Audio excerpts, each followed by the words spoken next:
God bless you all. Welcome to my friendly maths channel. आइए देखते हैं आज एक इंटरेस्टिंग क्वेश्चन। और इससे पहले कि मैं इस पर माफ़ी मांगना चाहूँगी कि कल मैंने इसी क्वेश्चन पर एक शॉर्ट अपलोड किया था जहाँ मैंने बाय मिस्टेक यहाँ पर स्क्वेयर कर दिया था। राइट एवरीवन, यहाँ आर स्क्वेयर है और आर को हमने 2 बार मल्टीप्लाई ऑलरेडी कर लिया है, इसलिए यहाँ पर स्क्वेयर नहीं लगेगा and I am extremely sorry for that. आइए आज देखते हैं उसी क्वेश्चन का detailed explanation. What is question है, what is the ratio of the areas of a circle and an equilateral triangle whose diameter and the side are respectively equal? Ratio of the areas of a circle and an equilateral triangle, okay, whose diameter and the side are respectively equal. अब देखिए diameter of the circle और side of the equilateral triangle दोनों क्या है, equal है, that is given. अब हम मान लेते हैं let the diameter of the circle को अगर हमने x मान लिया है तो side of the equilateral triangle भी x हो जाएगा। ये सर्कल है, डायमीटर x है एंड इसी तरह एक इक्विलेटरल ट्रायंगल है जिसका कि हर साइड भी x है। राइट एवरीवन, ये दिया हुआ है क्वेश्चन में। अब हमें इन दोनों का, इनके एरियाज का रेशियो निकालना है और एरिया ऑफ अ सर्कल होता है pi r square. This is the generalize formula of area of circle. अब यहाँ पे हमें डायमीटर दिया, डायमीटर को हमने x माना है। राइट, पूरे डायमीटर ये पूरा हमने x माना है। हमें रेडियस मतलब हाफ वन साइड का चाहिए तो रेडियस हो जाएगा x/2। ओके, तो हम आर स्क्वेयर की जगह एरिया ऑफ सर्कल में पाई आर स्क्वेयर की जगह आर है हमारे पास, x/2 को हम 2 बार मल्टीप्लाई कर लेते हैं क्योंककि स्क्वेयर है इसलिए। यहीं पर कल मैंने शॉर्ट में यहाँ पे एक मिस्टेक किया था। राइट एवरीवन, अब देखिए area of the equilateral triangle होता है √3/4 side square. Don't get confuse, इस पर भी मैं एक वीडियो डालूंगी। एरिया ऑफ ट्रायंगल जो है वो यही है, half base multiplied by height. क्योंकि ये इक्विलेटरल ट्रायंगल है तो हमारा ये डिराइव होता है, इसलिए हम इसे कंसिडर करते हैं, वन एंड द सेम है ये। Area of equilateral triangle is equal to √3/4 into x, side x माना है इसलिए x स्क्वेयर हो गया। आई होप यहाँ तक आपको अच्छे से क्लियर है।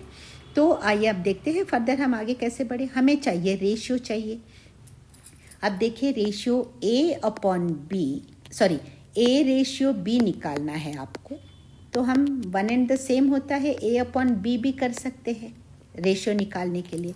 तो उसी तरह मैंने किया है area of circle ratio area of equilateral triangle. ये जनरलाइज फॉर्मूला लिख दिया यहाँ पे। अब हमारे पास आ है x/2, सो पाई x/2 इंटू x/2 स्क्वेयर है इसीलिए 2 बार। अब एरिया ऑफ इक्विलेटरल ट्रायंगल है √3/4 x स्क्वेयर। राइट एवरीवन, सो अब ये x इंटू x स्क्वेयर हो जाएगा, 2 इंटू 2 4 हो गया। सो न्यूमरेटर हो गया, एरिया ऑफ सर्कल हो गया पाई x²/4 and area of triangle को सेम है √3/4 इंटू x स्क्वेयर। अब इसी को हम √3/4 इंटू एक्स स्क्वेयर को हम लिख सकते हैं x² √3/4, one and the same. ये मैं इसलिए लिख रही हूँ, आपको जिन बच्चों को इस टाइप के क्वेश्चंस करते समय प्रॉब्लम आती है तो उनके लिए ये मैं थोड़ा डिटेल में एक्सप्लेन कराना चाहूँगी ताकि आपका कन्फ्यूजन दूर हो। ये देखिए, सपोज इस तरह का एक फ्रैक्शन है a/b डिवाइडेड बाय c/d। जब 2 फ्रैक्शंस को आप डिवाइड कर रहे हो तो ये न्यूमरेटर हो गया और ये डिनोमिनेटर हो गया। राइट एवरीवन, तो इसी को हम इस तरह लिख सकते हैं a/b और जो डिनोमिनेटर में c/d डिवाइडेड बाय में है तो वो यहाँ मल्टीप्लाई होकर c/d की जगह d/c हो जाता है। Right everyone, sorry. तो इसी कॉन्सेप्ट को हम यहाँ पे यूज़ कर रहे हैं। न्यूमरेटर है पाई x²/4।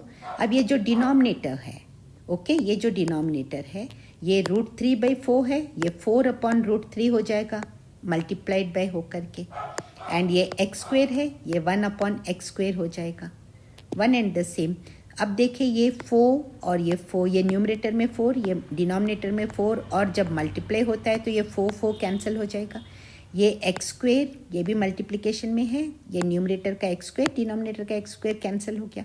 अब हमारे पास बचता है पाई/√3, पाई बच रहा है, 1 into pi is equal to pi itself, और डिनोमिनेटर में सब कैंसिल हो चुका, सिर्फ √3 है, √3 पाई/√3। Therefore, the ratio, किसका ratio? Ratio of the circle and the equilateral triangle is pi root 3. This is the answer. अगर ये वीडियो पूरा आपको अच्छे से समझ में आ गया है और यूज़फुल लग रहा है तो प्लीज़ इसे लाइक कीजिए एंड अगर चैनल को सब्सक्राइब नहीं किया है तो सब्सक्राइब कर लीजिए। आई एम सॉरी, बीच में काफ़ी दिनों से मैं रेगुलर नहीं हूँ वीडियोस अपलोड करने में किसी कारण से। अब कोशिश करूँगी रेगुलरली वीडियोस अपलोड करते रहूँ। सो बने रहिए, मिलते हैं नेक्स्ट वीडियो में। Thank you so much for watching and all the very best.